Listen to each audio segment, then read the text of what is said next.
Here comes another one of those block dropping beats. It's V-Tetris on Virtual Boy Works episode 14.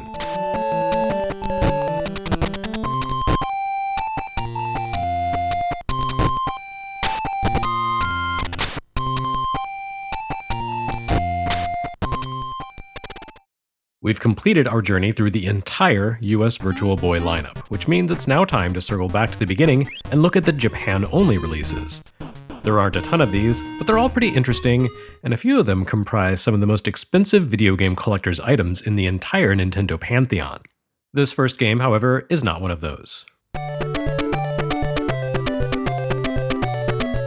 Released a few weeks after the console's Japanese debut in August 1995, V-Tetris is not the same game as the 3D Tetris we received as the world's very final official Virtual Boy title. Where 3D Tetris was a blockout clone developed by T&E Soft, V-Tetris is actually Tetris, developed by Locomotive Corporation under the guidance of no less than Bulletproof Software. You remember Bulletproof, of course. The company was run by Hank Rogers, who played a critical role in the Western releases of Tetris. Their Game Boy rendition of the game, co-developed by Nintendo, did a lot of heavy lifting to sell the system. V-Tetris could have been a case of history repeating itself again. Like the original Tetris, this Bulletproof project shipped just a few weeks after the console in Japan, but the parallels stopped there. For some reason, this rendition of the classic brick-clearing puzzler never reached America, let alone as a console pack-in. Maybe that's why Virtual Boy languished and vanished within a year, unlike its predecessor Game Boy. Yeah, that's gotta be it. V-Tetris doesn't really do a lot to take advantage of the Virtual Boy hardware, but boy does it have an authentic legacy behind it. And it's a good, if slightly odd and maybe a little bit unnecessary take on the game. I couldn't begin to guess why it never reached the US, but Virtual Boys are region-free and this game requires approximately 0 Japanese literacy, so there's nothing stopping you from owning a copy of it as well. Both 3D Tetris and V-Tetris looked at the idea of bringing Tetris to Virtual Boy, decided that meant incorporating some sort of 3D element, and promptly went about it in wildly different ways. Again, 3D Tetris abandoned baseline Tetris mechanics in favor of a blockout clone, while V-Tetris is very much classic Tetris, but with a slight added dimensional element. In this case, Tetris doesn't so much enter the third dimension, so much as flirt with the idea of depth by way of Castellian. But we'll get to that. V-Tetris offers 3 modes of gameplay, all of which stick fairly close to the tried and true mechanics of Tetris. Blocks fall into a well, each one consisting of 4 small tetramino blocks arranged in one of 7 shapes. And when you fill a horizontal line of the well with bricks, that line vanishes, and all the blocks above drop down a line. The ultimate move is the Tetris, in which you use the I-shaped tetramino to complete 4 lines at once. It's exactly like Tetris for Game Boy, except it's monochrome red rather than monochrome gray.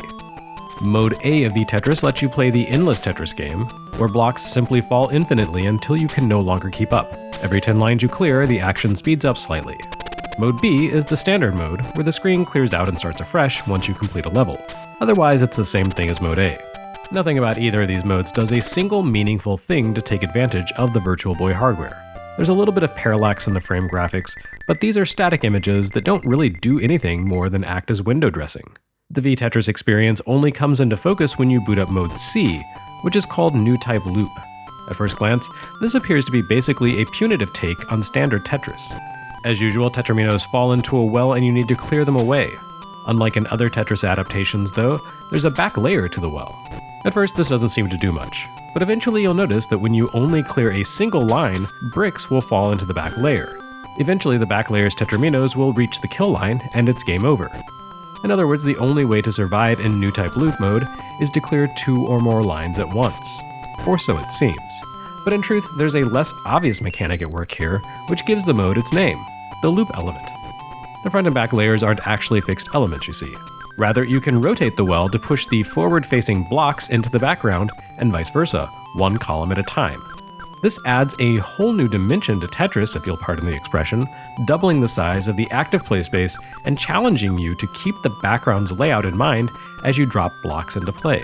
The layer swapping design might bring to mind the rotating tower effect of a game like Castellian, or Kirby's Adventure, or Battletoads. As always, Virtual Boy wasn't powerful enough to produce true 3D polygonal graphics, so this faked-up raster effect has to substitute for actual 3D. But it works.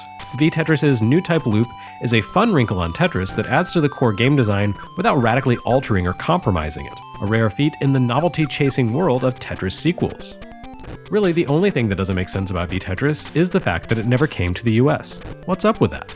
Maybe it has something to do with the awful clown-themed graphical frames, which must have been a huge turnoff to someone at Nintendo's approval department. Or maybe they just figured Americans were sick of Tetris. But whatever the case, it's really a shame that V-Tetris never made it over here. It's one of the most unique yet faithful interpretations of Tetris I've ever seen, and it's still extremely playable. But once again, V-Tetris requires 0 Japanese literacy, and is one of the few Japanese exclusives for Virtual Boy that hasn't rocketed up in price in the aftermarket, and there's no region locking for Virtual Boy. In other words, this is one worth tracking down. Sure, you can play lots of other Tetris variants with no eye strain and no clowns, but to my knowledge there's no other version of Tetris that offers V-Tetris's inventive rotational effect.